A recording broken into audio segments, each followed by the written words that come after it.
오늘 말씀은 열왕기상 10장 1절에서 13절까지 말씀입니다. 제가 한 절 읽고 여러분들이 한 절 읽도록 하겠습니다. 스바의 여왕이 솔로몬의 명성을 듣고 솔로몬을 시험해 보기 위해 어려운 문제를 가지고 왔습니다.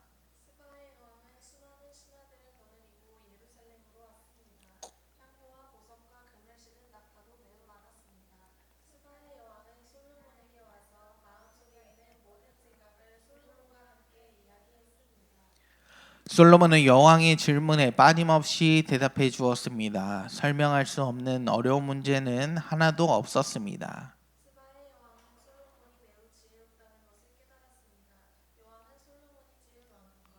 솔로몬의 식탁 위에 놓인 음식과 솔로몬의 신하들과 왕궁 관리들과 그들이 차려입은 옷, 식탁에서 시중드는 종들의 모습, 그리고 솔로몬이 여호와의 성전에서 드리는 번제를 보고 너무나 놀랐습니다.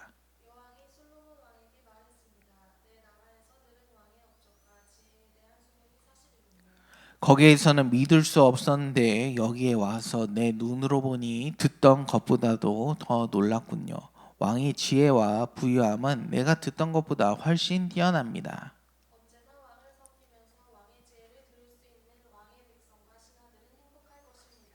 왕이 하나님 여호와를 찬양합니다. 여호와께서는 당신을 좋아하셔서 이스라엘의 왕좌에 앉히셨습니다. 여호와께서는 언제나 이스라엘을 사랑하십니다. 그래서 당신을 왕좌에 앉게 하시고 정의를 지키면서 공평하게 다스리도록 하셨습니다.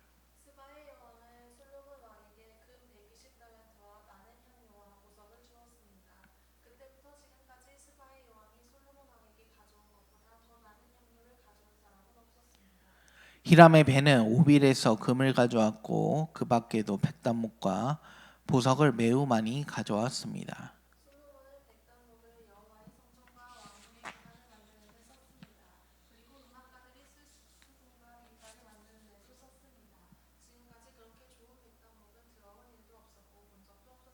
십삼 절 같이 읽겠습니다. 시작. 솔로몬의 왕은 스바의 여행에게 많은 선물을 주었습니다. 보통 관례에 따라 한 나라 왕이 다른 통치자에게 주는 만큼의 선물 외에도 여왕이 가지고 싶어하는 것과 달라는 것을 다 주었습니다. 여왕은 신하들과 함께 자기 나라로 돌아갔습니다. 아멘. 우리 옆 사람과 인사하겠습니다. 잘 오셨습니다. 계속 승리합시다. 지난주에 제 아내 생일이었거든요. 아내한테 무엇을 선물할까 돈이 많아서 그런 건 아니고 그래도 제가 갖고 있는 수중의 용돈에서 그래도 가장 필요한 게 무엇일까 고민하거든요. 그러면 간단한 게 물어보면 되잖아요. 그런데 이게 또 아내한테 생일날 뭐 받고 싶어 이러면 필요 없다고 괜히 쓸데없는 거 사지 말라고 그런 소리 들을까봐 이번에는 그냥 제가 골라서 줬어요. 그런데 오늘 나오는 본문에서는 솔로몬도 하나님이 생일 선물은 아니긴 하지만 선물을 주시려고 했는데 역시 선물 줄 때는 확실히 물어보는 게 좋은 것 같습니다. 그리고 나 뭐 사주세요 하는 것도 이 좋은 방법인 것 같아요. 그래서 카톡에 생일 선물 리스트를 올리잖아요. 딴 거 괜히 사주지 말고 내가 올린 이거 선물 사달라는 거예요. 카톡이 이거는 기가 막히게 잘 한 것 같습니다. 솔로몬도 똑같았어요. 솔로몬의 아버지는 다윗이죠. 다윗은 왕이 되기 전에 사울 왕한테 많은 고난을 받았다고 지난 시간에 나누었지만 그 이후에도 별의별 일이 다 일어났습니다. 나라에 재앙이 일어나고요. 다윗의 아들이었던 압살롬이 반란을 또 일으켜서 또 다윗이 도망가고 제가 시리즈에 다 얘기는 못했지만 그래도 다윗은 하나님의 은혜로 왕국을 지켜냅니다. 그리고 그 다윗을 이어 솔로몬이 왕위를 이어받습니다. 솔로몬도 그랬지만 주님의 사람은 늘 잘한 게 뭐냐면 무엇을 하든 주님과 함께 같이 출발을 하려고 했던 거예요. 솔로몬도 이제 시작되는 솔로몬 이스라엘 왕국 2기 그 시작을 제사로, 지금의 예배로 먼저 시작을 하는 거죠. 솔로몬은 역시 왕답게 스케일이 다릅니다.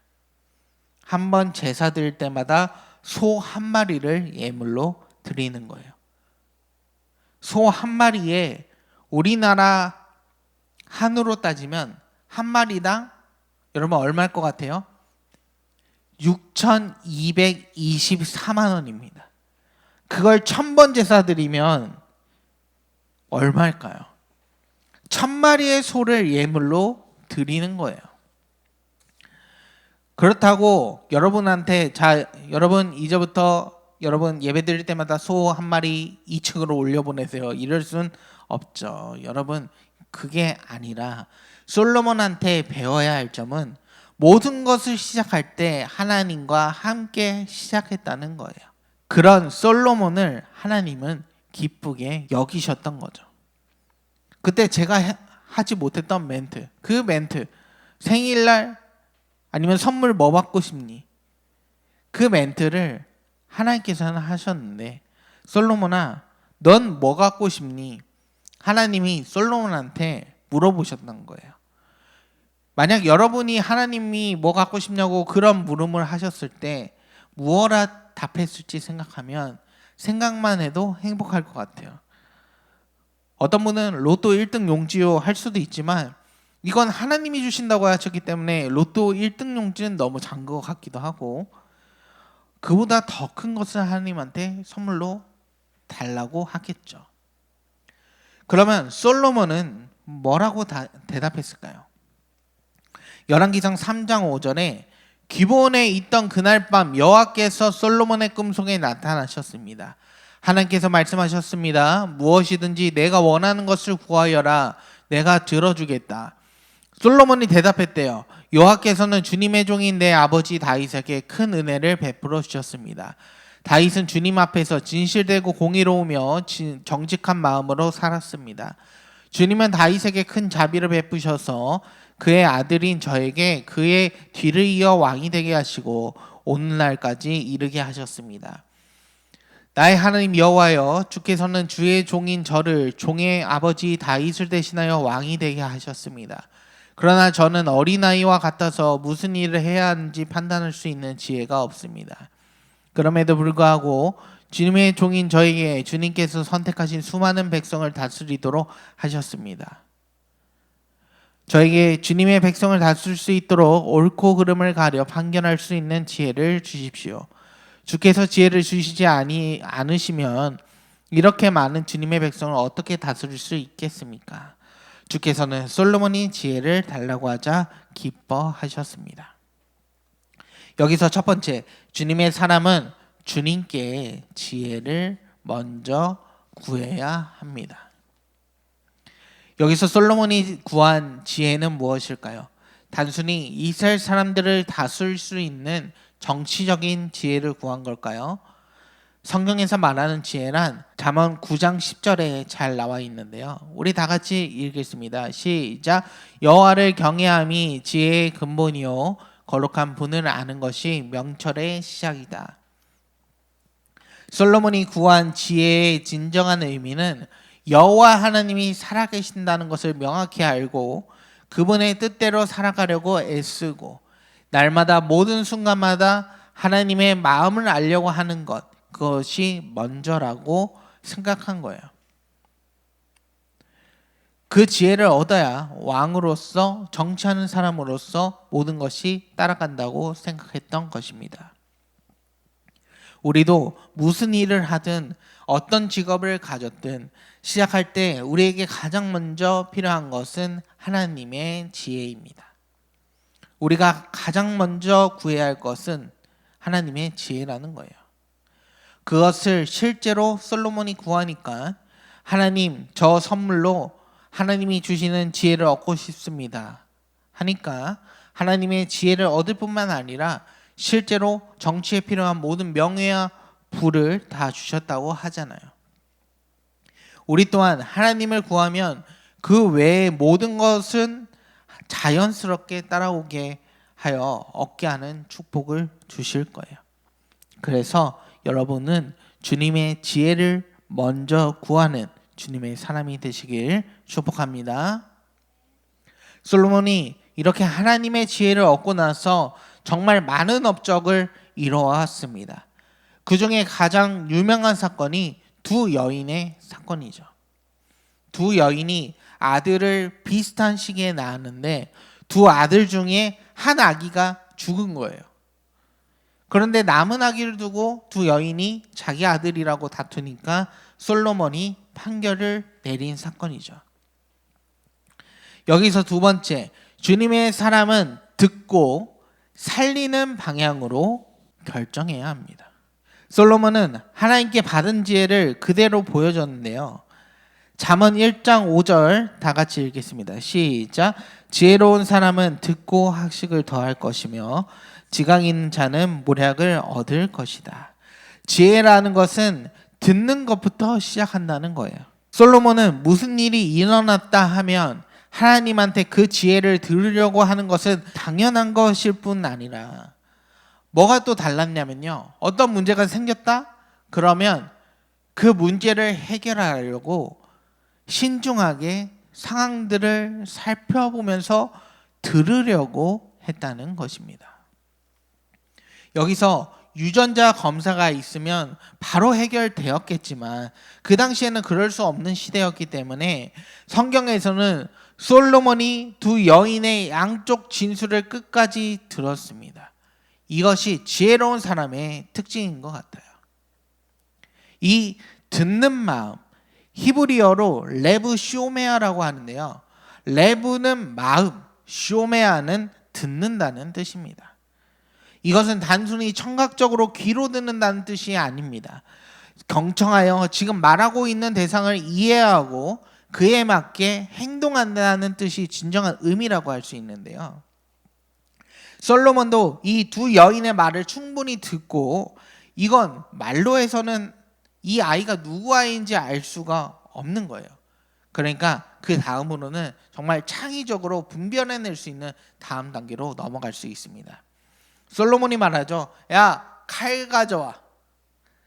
여러분도 피자 시키면 피자 갖고 싸우지 말라고 사장님이 피자 8등분으로 칼로 나눠주잖아요. 솔로몬도 야야 싸우지 마. 싸우지 말고 공평하게 이 아기를 둘로 나누자. 이걸 가지고 한 여인은 역시 지혜로운 왕이십니다. 그러면 공평하게 두 조각을 냅시다. 그리고 다른 여인은 막 울어요. 아무리 그래도 아이를 둘로 가르면 죽지 않냐고.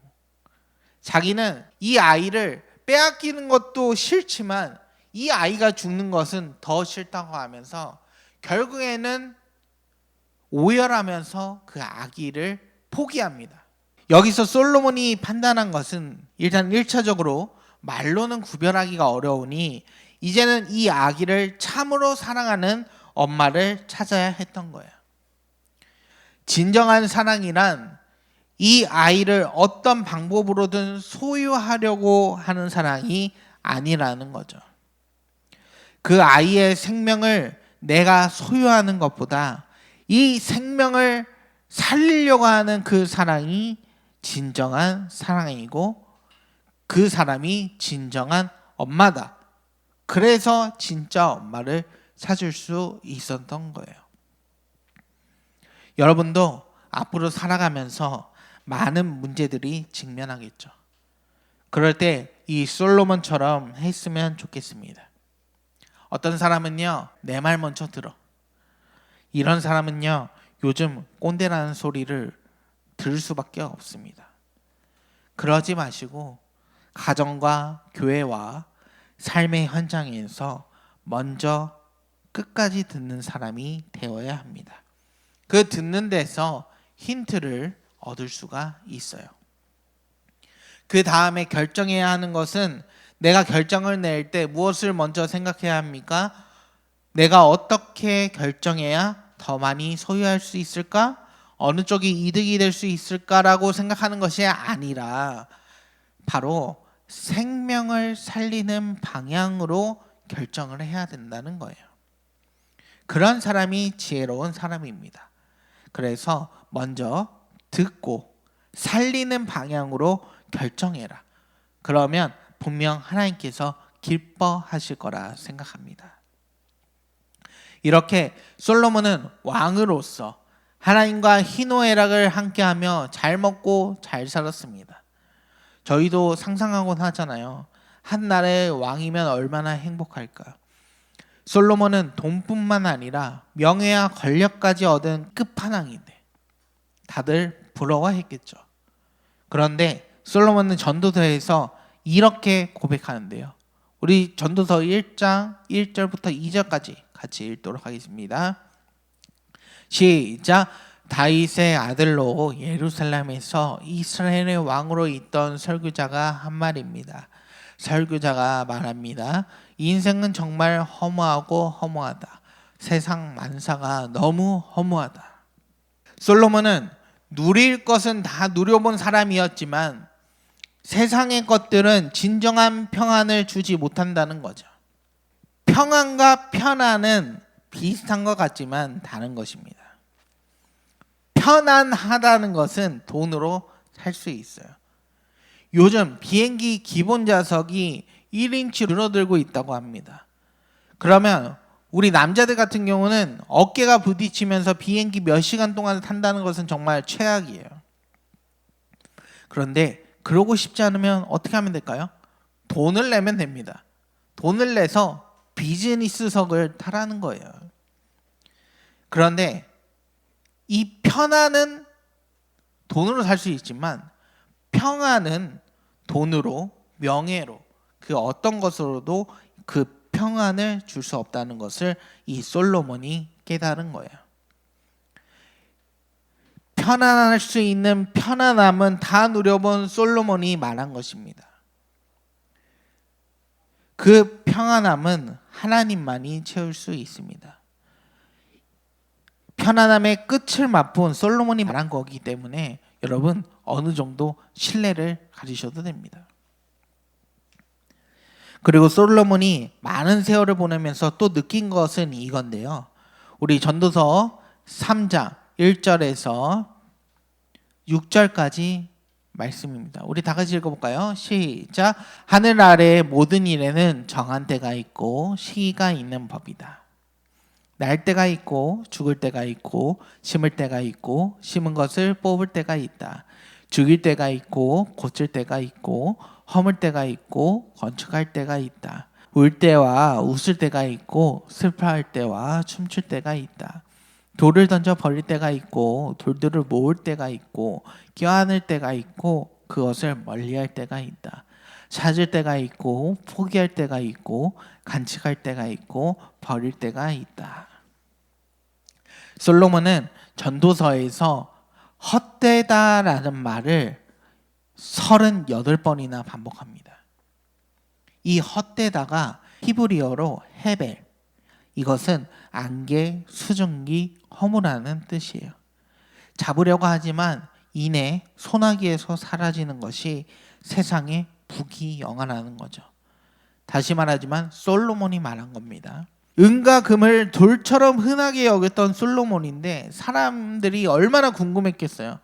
이건 기독교인뿐만 아니라 하나님을 안 믿는 사람들도 솔로몬이 말년에 뭐라고 얘기를 했는지 집중을 할 수밖에 없습니다. 그런데 그 솔로몬이 한 말이 헛되다, 허무하다, 이런 말을 하니까 잘못 들으면 허무주의 아닌가라고 오해할 수도 있습니다. 그러나 솔로몬은 그것을 말하려고 했던 게 아니에요. 여기서 마지막 세 번째, 주님의 사람은 때를 알아야 합니다. 솔로몬은 이 때를 말했습니다. 자신이 왕이 되어 보니 전쟁의 때가 있고 평화의 때가 있고 승승장구할 때가 있지만 방황했던 때도 있고 모든 것을 내가 애쓰려고 했지만 그 때를 내가 바꾸려고 했지만 사람으로서 인간으로서 내 힘으로는 내 능력으로는 이 때들을 바꾸기가 불가능함을 알았던 거예요. 그러면서 솔로몬이 하고 싶은 말은 그 때를 인정해야 한다는 거죠. 가령 우리에게 행복한 때가 있으면 이 순간이 영원했으면 좋겠다 이러잖아요. 반대로 너무 괴로운 때를 지내고 있으면 얼른 이 순간이 지나갔으면 끝나버렸으면 좋겠다 생각하거든요. 솔로몬은 그런 때가 나에게 필요해서 하나님이 주셨구나 생각한 겁니다. 좋든 싫든 그때들이 모여서 우리의 인생을 아름답게 완성해 간다는 거죠. 그럼 우리는 어떻게 해야 할까요? 바로 그때들을 의미 있게 보내야 합니다. 그때가 아름답든 괴롭든 말이죠. 우리 전도서 12장 13절 다 같이 읽겠습니다. 시작. 세상 만사의 결론을 들었으니 하나님을 경외하고 그분의 명령을 지켜라. 그것이 사람이 해야 할 본분이다. 여러분, 세상 만사 살아보니 결론은 그 때를 지내게 하시는 하나님을 경외하고 그 하나님의 인도하심에 순종하며 그때가 나에게 어찌 되었든 이로운 것이다. 나에게 도움이 되는 것이니 한번 이 때를 잘 이겨내보자. 이 때를 감사하자. 저는 이런 마인드로 산다면 때를 아는 사람이며 인생을 잘 살고 있는 사람이라고 생각하며 주님의 사람은 때마다 즐길 줄 아는 사람이 되어야 한다고 생각합니다. 그래서 여러분도 지금 이 순간이 어떤 때인지 모를 수 있어요. 그러나 이 때가 왜 이런 것인지 하나님 안에서 이해하고 즐기며 승리하는 여러분이 되었으면 좋겠습니다. 그런 저와 여러분들이 되기를 축복합니다.